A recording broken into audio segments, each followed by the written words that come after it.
전 세계를 위협하고 있는 테러 단체들이나 또한 무자비한 독재자들을 추종하는 국민들, 또 거짓된 사이비 종교들, 이 모든 모습들의 공통점은 왜곡된 믿음, 독이 있는 믿음, toxic faith, 독 있는 믿음이 그들 가운데 있다는 것입니다. 우리는 무신론자들을 믿음이 없다라고 생각하지만 아닙니다. 그들은 하나님이 없다고 믿는 것입니다. 또한 자기 자신의 생각을 믿는 것이고, 자신이 받아왔던 관습을 믿는 것이고, 또한 그들이 교육받은 이념을 믿는 것입니다. 모든 사람들의 행동을 움직이는 이면에는 믿음이 작동하고 있는 것입니다. 그 믿음이 올바른 진리 위에 기초한 것인가, 아니면 거짓되고 잘못된 것에 기초한 것인가의 구별만 있을 뿐입니다. 무고한 사람들의 생명을 죽이는 일을 거침없이, 거리낌 없이 행하는 행위의 이념에도 강한 믿음이 있기 때문입니다. 그것을 정당화하는, 그런 합리화하는 의식들이 있기 때문입니다. 거짓된 불의한 지도자들은 수많은 국민들을 잘못된 이념으로 물들게 해서 또 자신들이 원하는 방향으로 이끌고 가는 것입니다. 역사상에 얼마나 많은 독재자들이 국민들을 잘못된 사상을 믿게 함으로써 자신들이 원하는 것을 추구하고 또 세상을 혼란 속에 이끌어 갔는지 우리는 잘 알고 있습니다. 예수님의 부활을 증거하는 사도들을 감옥에 가두고 핍박하는 그 당시 유대 사회 지도자들의 모습에도 바로 이러한 왜곡된 믿음을 국민들에게 주입하고 또 독 있는 모습, 독 있는 믿음으로 그 사회를 이끌어갔던 모습이 드러납니다. 테러 집단의 수준은 아닐지라도 그 원리는 동일하며 사도행전에 나타난 예수님이 부활하셨음을 체험하고 또 병든 자들을 예수님의 이름으로 고치는, 그렇게 사람들을 살리는 희망의 그런 믿음을 전파하는, 그들을 감옥에 가두고 오히려 죽이려 하는 이들의 모습은 어떤 모습입니까? 무엇으로 이들의 모습을 해석할 수 있습니까? 그것은 자기 자신을 왕으로 세우고 자신들의 이권을 누리며 국민들 위에 군림하며 자신들만을 생각하는 거짓된 사단적인 그러한 생각에 사로잡힌 모습일 뿐입니다. 사도행전의 저자인 누가는 그들의 문제, 그들의 모순을 예리하게 지적하고 있습니다.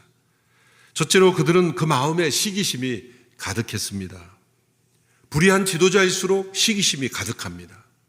거짓된 사상을 믿는 사람일수록 시기와 질투가 가득합니다. 오늘 5장 17절 18절의 말씀을 보십시오. 그러자 대제사장과 그와 한패인 사두개파의 당원들은 모두 시기하는 마음이 가득해서 들고 일어나 사도들을 잡아다가 감옥에 가두었습니다. 복음서에 보면은 예수님을 십자가에 넘기도록 당시 최고 권력자였던 빌라도를 압박했던 그 대제사장과 그 유대 지도자들에게서도 빌라도가 저들이 예수님을 시기하여 저렇게 하는 줄 알았다고 했습니다. 빌라도의 눈에도 유대 지도자들의 시기심이 보였던 겁니다. 시기심이라는 이유 외에는 예수님을 죽이려고 할 이유가 없었던 겁니다. 예수님이 세상에 어떤 악을 행했습니까? 범죄를 했습니까?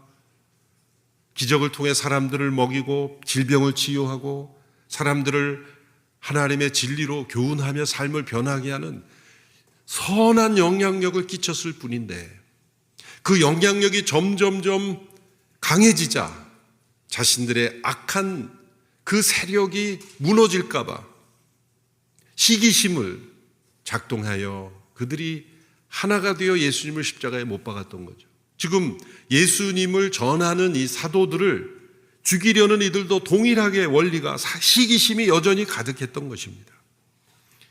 여러분의 마음속에 시기심이 없을 수는 없습니다. 그런데 그 시기심이 사단의 도구가 될 수 있다는 것을 기억해야 합니다. 어떤 종류의 시기심이든 우리는 그것을 끊어내야 합니다. 그렇지 않으면 우리는 악의 도구가 될 수 있어요. 역사를 움직였던 엄청난 악 영향을 끼쳤던 독재자들의 특징은 다 시기심이 많다는 겁니다.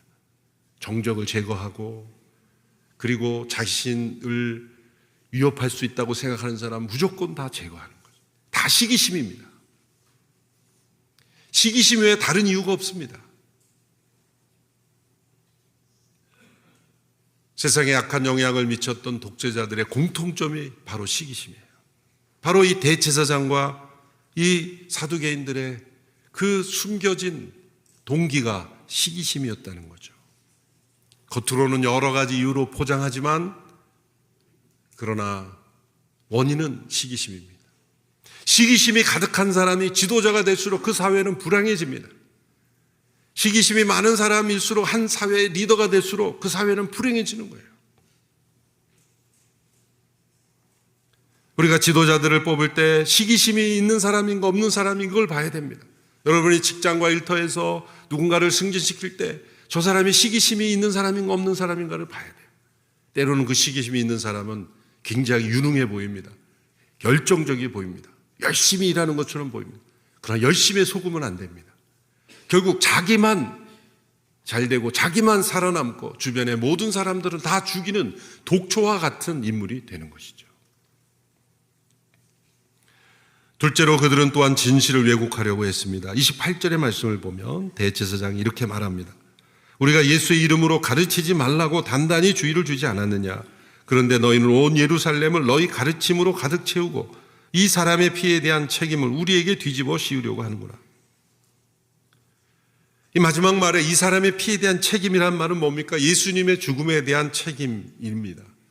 당연히 대제사장이 책임이 있죠.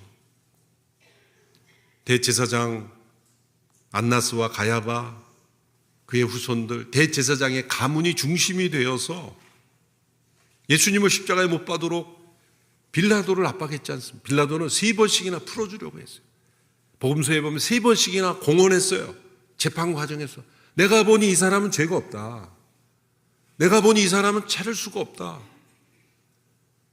3번씩이나 말하고 풀어주려고 했어요. 그래서 명절이 되면 죄수한 사람을 풀어주는 그런 관례가 있어서 사면해 주는 거죠. 그래서 그 당시에 최고 흉악범인, 살인 흉악범인 바라바와 대조해서 누구를 풀어줄까? 이렇게 붙인 것은 당연히 바라바보다는 예수님을 풀어줘야지 그렇게 할 줄 알았는데 조작된 군중들. 빌라도가 그렇게 말하면 반드시 바라바를 풀어주라고 외치라.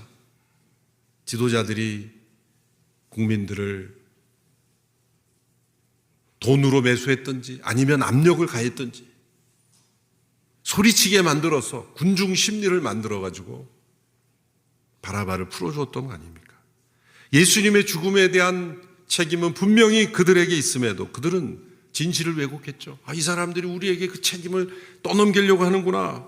누가? 사도들이 예수님의 그런 죽음에 대한 책임을 먼저 누구에게 전가하려고 한 게 아니라 진실을 말했을 뿐이죠. 당신들이 나무에 달아 죽인 예수를 우리 조상의 하나님께서 살리셨다. 이렇게 불의한 지도자들은 항상 진실을 왜곡합니다. 세 번째로 그들은 자신들의 잘못된 이념을 절대화합니다. 이념이라는 것은 상대적인 것입니다. 이념은 한 시대에는, 한 지역에는, 한 나라에는 작용할지 모르지만 일반화, 보편화할 수 없는 것입니다. 한 커뮤니티에는 작동할지 모르지만 다른 커뮤니티에는 작동할 수 없는 것, 그건 이념입니다. 한 가정에는 그것이 작동할지 모르지만 다른 가정에는 작동할 수 없다. 그것은 그 가정의 이념인 것이죠. 당시의 사두개인들의 이념은 부활을 부정하는 겁니다. 오늘날에 어쩌면 과학적 사고에 철저한 사람일 수도 있습니다. 반면에 바리새인들은 부활을 인정했습니다. 왜냐하면 그들은 율법을 연구했고 구약을 다른 편견 없이 읽으면 부활에 대한 증거들이 나오기 때문이죠. 사두개인들은 그저 성전을 관리하는 역할이었기 때문에 구약을 잘 읽지 않은 사람들이기 때문에 부활을 믿지 않았습니다. 그저 성전을 중심으로 한 자신들의 이권과 그런 이익에만 눈이 멀었을 뿐이죠. 예수님이 부활하셨다는 소식이 들려오자 부활 있을 수 없는 일이지.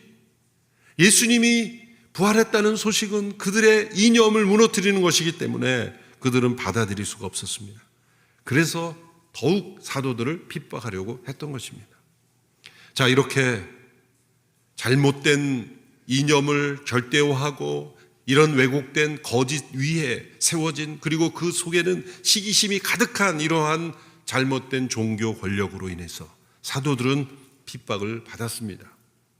그러나 사도들의 모습을 보십시오. 사도행전에 나타난 이 사도들의 모습은 절대로 위축되지 않습니다. 두려워하지도 않습니다. 도리어 활기가 있습니다. 더 메시지의 능력이 나타났습니다. 게다가 그들의 마음속에는 기쁨도 샘솟았습니다. 이 유대 지도자들의 이 왜곡되고 독 있는 믿음과 이 사도들의 이 생명력 있는 믿음, 살아있는 믿음, 다른 사람을 살릴 뿐만 아니라 자기 자신도 살아있습니다. 기쁨이 샘솟습니다. 이런 기쁨은 과거에 그들이 예수님을 육신적으로 따랐을 때도 찾아보지 못했어요. 성령이 임하고 예수님이 부활하시고 성령이 임한 이후에 그들은 살아있는 진리가 그들 속에 임했기 때문입니다. 생명력 있는 그런 생명의 물줄기를 그들이 참여하고 있었기 때문입니다.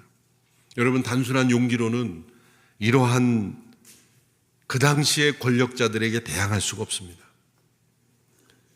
오늘날에는 이런 재판이나 이런 과정, 그래도 사회적 정의 개념이 살아있는 사회이고 언론도 있고 이러지만은 그 당시에 유대 사회의 사내들인 공회는 입법, 사법, 행정을 다 차지하고 있습니다. 이런 독재가 없습니다. 언론이 어디 있습니까? 모든 권력이 다 하나가 되어 있는, 이건 고대 시대 왕정 시대와 동일한 그런 사회에서 이 사내들인 공회에 반기를 든다는 것, 그건 엄청난 죽음을 각오하는 일이었습니다. 그들 앞에서 담대했을 뿐만 아니라 기뻐했다라는 겁니다. 그들이 사내들인 공회에서 신문 받을 때 이렇게 대답하죠. 29절에서 32절 우리 같이 한 목소리로 함께 읽어보겠습니다. 시작. 베드로와 다른 사도들이 대답했습니다. 사람에게 순종하기보다 하나님께 순종하는 것이 마땅합니다.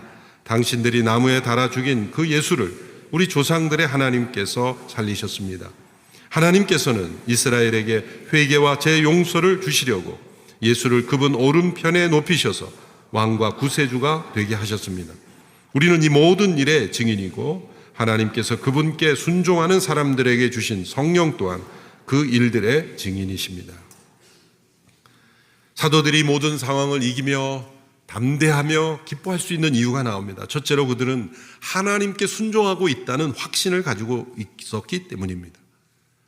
우리는 지금 하나님께 순종하는 것이다. 어떤 위협도 두렵지 않은 것은 창조주 하나님의 구원이 지금 실행되는 일에 순종하고 있는 것이다.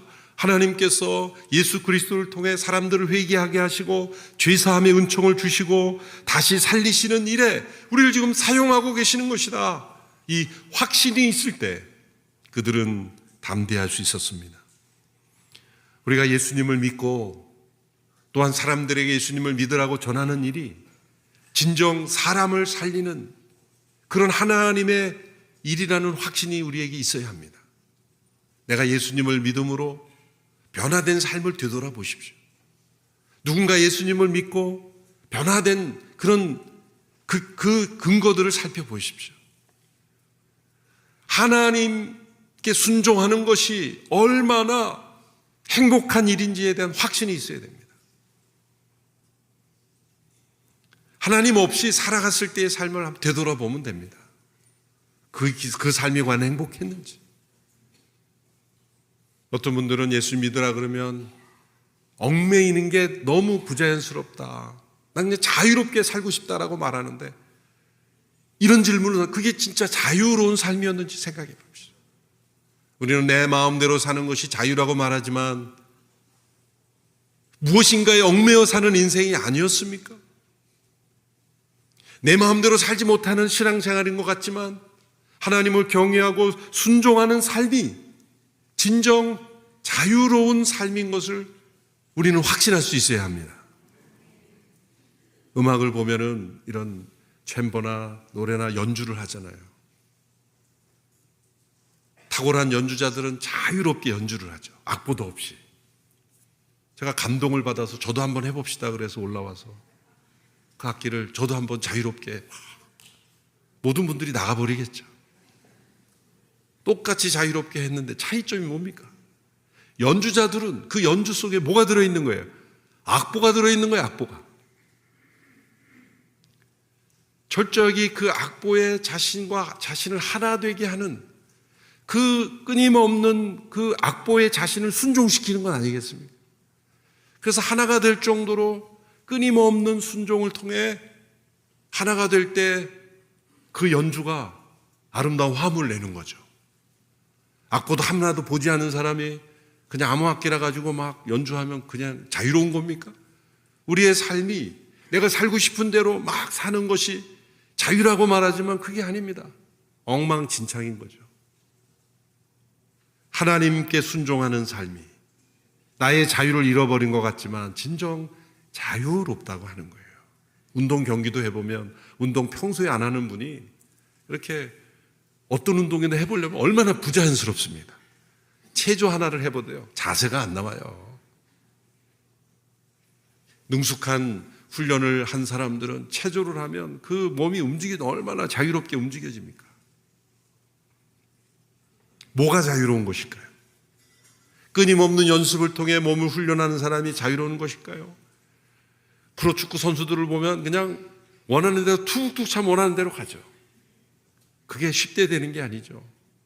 우리는 분명히 선수를 보고 찾지만 우리는 엉뚱한 대로 가잖아요. 자유롭지 못한 거죠. 하나님께 순종하는 삶이 진정 자유요, 행복이요, 기쁨이요, 능력이라는 것.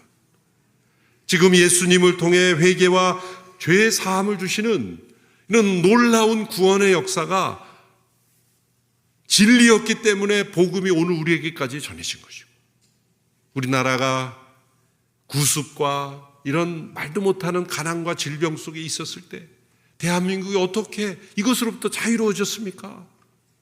단순한 경제 정책을 잘했기 때문에 그랬습니까? 사람들 모두가 다 올바른 진리의 길로 가려고 전국의 교회들이, 믿음의 사람들이 하나님을 경외하고 순종하는 그러한 삶이 기초가 되었기 때문에 어떠한 정책도 그것이 작용한 것이고 일어난 것이에요. 둘째로 이들의 마음속에는 부활하신 주님께서 주시는 새 생명이 있었기 때문이에요. 천사들이 감옥에 갇힌 이 사도들을 자유롭게 했습니다. 20절에 보면 천사가 이렇게 말하죠. 가라! 성전에 서서 백성들에게 이 새 생명의 말씀을 모두 전하라. 새 생명의 말씀. 우리가 믿은 말씀은 새 생명의 말씀입니다. 예수님께 십자가에 죽으시고 부활하신 것은 우리에게 이 새 생명을 주시기 위해서입니다. 죽음으로 무너지지 않는 새 생명. 육신의 생명은 죽음으로 끝나지만 그 안에 영원한 생명, 그리스도 안에 있는, 부활하신 주님 안에 있는 생명을 우리에게 주셨다는 겁니다. 그 새 생명이 있는 겁니다. 마치 씨앗 안에, 씨앗은 썩어져 사라지지만 그 씨앗 안에 있는 생명이 새로운 줄기가 되어 열매를 맺는 것처럼 죽음을 넘어서는 새 생명, 그 새 생명이 있었기에 그런 기적도 일어난 것이고 그런 사람들의 변화가 일어난 것입니다. 이 새 생명의 능력이 우리 가운데 있는지 확인해 보십시오. 이 새 생명의 능력이 있으면 우리는 어떠한 환경의 어려움도 핍박도 이길 수가 있습니다. 이렇게 지금 사례들인 공회에서 공방을 벌이고 담대하게 이렇게 믿음의 고백을 하는 가운데 사실은 죽음의 위기에 처해 있었습니다. 죽이려고 했습니다. 사례들인 공회원들이 결의를 해서 사형 선고를 내면 그냥 죽임 당하는 사회였어요. 그럴 때 말리는 한 사람이 등장합니다. 바리새인 가말리엘이라는 사람입니다. 이 사람이 사도 바울의 선생이었죠. 그는 바리새인 중에 존경받는 사람이었습니다. 그가 왜 존경받는지를 이 상황을 보면 알 수가 있습니다. 38절 39절에 이제 가말리엘이라는 사람이 발언권을 얻어서 그 회의석상에서 이렇게 말한 내용입니다. 우리 같이 읽어볼까요? 시작. 그러니 지금의 경우에도 대해서도 내가 한마디 하자면 저 사람들을 상관하지 말고 그냥 내버려 둡시다. 만일 그 목적이나 행동이 사람에게서 비롯된 것이라면 망하고 말 것입니다. 그러나 만약 하나님으로부터 나온 것이라면 이 사람들을 막을 수 없을 것입니다. 행여나 여러분이 하나님을 대적해 싸우는 사람이 될까 두렵습니다. 강압적인 폭력으로 이들을 막을 수 없을 것이다. 시간을 두고 지켜보자. 내버려둬 보자. 이것이 만일 사람에게서 난 것이면 망할 것이다. 오랜 인생의 경험에서 보는 거죠. 그냥 두고 봐도 될 것이다. 하나님께로부터 난 거라면 우리가 하나님을 대적하는 것이 아니냐. 합리적인 설명이죠. 과거에 두 개의 사건을 예로 듭니다. 드다라는 사람이 나와서 수백 명을 이끌었지만 결국 사라지지 않았냐. 또 유다라는 사람도 나와서 반역을 했지만 또 흩어졌지 않느냐. 이렇게 사람에게서 나온 것은 시간이 흘러가면 흩어지게 마련이다. 일면 일리가 있는 말이죠. 그러니 신중하게 지켜보자라는 논리입니다. 그러나 이 가말리엘로 인해서 사도들이 죽음에 처해지지는 않았지만 과연 가말리엘의 이런 사고방식이 옳은 것인가? 그것은 아닙니다. 시간이 흘러서 내버려 두면 진위가 평가되는 것도 분명히 있습니다. 그러나 시간이 흘러도 계속해서 악한 영향력이 있는 영역도 있습니다. 이단 사이비들이 시간이 수십 년이 흘러도 여전히 득세하고 있는 것이 얼마나 많습니까? 사실 극단적인 이슬람교도 얼마나 오랜 세월이 흘렀습니까? 그런데도 여전히 세상에 엄청난 영향력을 미치고 있죠. 그러면 가말리엘의 판단대로 하면 이슬람은 옳은 진리라 아닙니까? 그렇지 않잖아요. 시간을 흐르도록 내버려둬서 쇠퇴하면 그냥 인간이고 성공하면 하나, 그러면 이슬람의 극단적인 세력들이 하나님께로부터 우리가 믿어야 되면 아니죠. 그들이 시간이 흐르면서 더 번성하게 된 것은 자녀들을 많이 낳기 때문이에요. 예수 믿는 사람들은 자녀를 적게 낳는데 이들은 4명까지 아내를 두게 하고 8명씩 낳는 거예요. 평균 8명씩이에요. 그러니 역사가 흘러갈수록 얼마나 많은 세력화돼요. 단지 시간이 흘러서 쇠퇴하면 인간적인 거고 성공하면 하나님, 이런 시각은 아주 작은 영역에서만 합당한 말이지 일반화될 수 있는 판단이 아니에요. 가말리엘은 다른 사람들보다 나은 사람이었지만 그 또한 부족한 판단이었어요.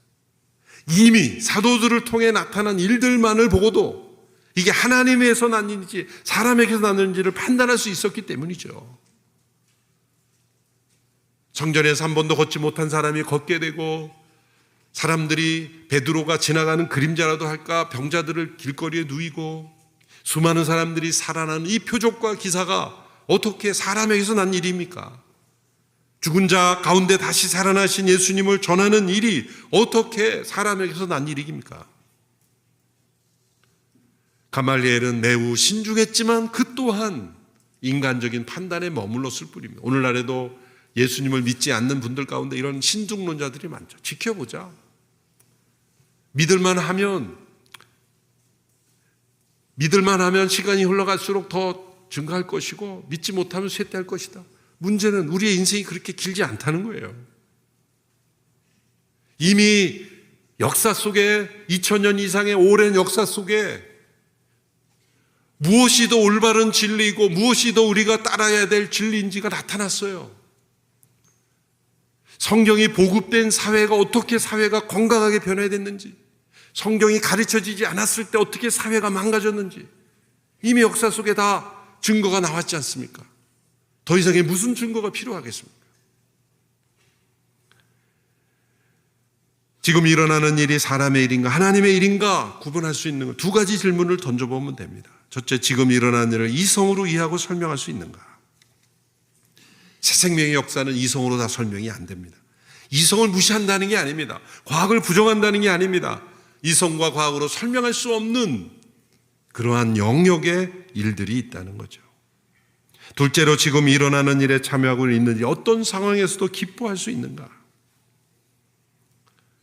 새 생명의 역사에 참여하는 상황들은 모든 상황을 넉넉히 이깁니다. 최근 우리나라에 있는 이 기독교 역사를 연구하는 한 연구소에서 우리나라에 온 내한 선교사님들 사전을 만들어서 이렇게 둘 거예요. 엄청난 작업이죠. 큰 일을 한 겁니다. 우리나라의 모든 선교사들의 사전을 만든 거예요. 그 사전을 살펴보면 우리나라에 오자마자 몇 주 되지 않아 전염병으로 죽은 분들, 배 타고 오다가 그냥 배 위에서 전염병으로 죽은 분들, 양아지 묘지에도 많은 선교사님들의 유적이 있지만 알려지지 않는 수많은 선교사님들의 희생이 있었어요. 그분들이 성공하려고 이 땅에 온 겁니까? 일본이 우리보다 훨씬 더 복음이 빨리 전해졌지만 일본이 아직도 복음화되지 않고 우리나라가 훨씬 더 늦게 복음이 전해졌지만 복음화가 더 빨리 된 이유가 저는 이거라고 생각해요. 그 당시에 일본은 안전한 사회였어요. 근대화가 됐어요. 서구 문물을 받아들였어요. 우리는 아직도 구습과 전염병과 이루 말할 수 없는 그러한 질병과 가난 속에 있었어요. 죽음의 땅과 같았어요. 그런데 그 당시 일본에 온 선교사님들과 우리 조선에 온 선교사님 비교할 수 없는 헌신인 거예요. 우리나라에 오려면 일본을 경유해서 일본에서 이렇게 대기하고 있다가 전쟁이 끝났다 그러면 살짝 들어왔다가 그런 사회였던 거예요. 죽음을 각오하고 온 거예요. 모든 선교사님들이 죽음을 각오하고 온 땅이에요. 그분들이 이 땅에 왔을 때 세상적인 성공을 기대하고 왔겠습니까? 그렇지만 그들은 기뻐했다는 거예요. 한결같이 기뻐했다. 그들은 팔복의 마지막 복을 누리는 분이었습니다. 마태복음 5장 11절 12절 예수님께서 말씀하신 8번째 복이죠. 함께 읽겠습니다. 시작. 복되도다 나 때문에 사람들의 모욕과 핍박과 터무니없는 온갖 비난을 받는 너희들 기뻐하고 즐거워하라. 하늘에서 너희들의 상이 크다. 너희보다 먼저 살았던 예언자들도 그런 핍박을 당했다. 예수님 때문에 받는 모욕과 핍박, 비난, 고난을 받을 때에도 기뻐할 수 있는 거 어떻게 설명하겠습니까? 사람들은 세상 속에 자신의 감정을 상하게 하고 자존심만 상하게 하도 화가 나고 분노하는 이 세상 속에 나 때문이 아닌 예수님 때문에 받는 모욕과 고난을 기뻐할 수 있는 이들을 어떻게 설명할 수 있습니까? 이것은 생명의 역사입니다. 사람을 살리는 생명의 물줄기에 참여하고 있는 일이기 때문입니다. 오늘 본문 41절 42절의 마지막 말씀을 보십시오. 함께 읽습니다. 시작. 사도들은 예수 이름을 위해 모욕당하는 것이 합당하고 생각하고는 기뻐하며 공회를 떠났습니다. 그들은 날마다 성전에서 또 집집마다 다니면서 예수께서 그리스도라고 가르치고 선포하기를 쉬지 않았습니다. 생명의 물줄기는 막을 수가 없는 것입니다. 우리는 세상의 탕류에 휩쓸려가고 있는가? 아니면 부활하신 주님께서 우리에게 주시는 이 생명으로 사도들이 보여주었던 이 생명의 역사에 우리도 함께 참여하고 있는가? 사도행전의 말씀을 통해 우리를 되돌아봐야 할 것입니다. 기도하겠습니다. 살아계신 하나님, 생명의 역사가 이 땅에 이루어지고 오늘 우리에게까지 그 생명의 물줄기가 흘러오게 하신 것을 감사합니다. 계속해서 이 생명의 물줄기가 이 나라 민족에 흘러야 하고 저 북녘 땅에 흘러야 하고 또 수많은 열방에 흘러야 합니다. 저희들을 사용하여 주시옵시고 부활하신 주님께서 우리에게 주시는 생명의 역사가 날마다 우리에게 더욱더 부릿듯 일어나게 하옵소서. 예수님의 이름으로 기도합나이다. 아멘.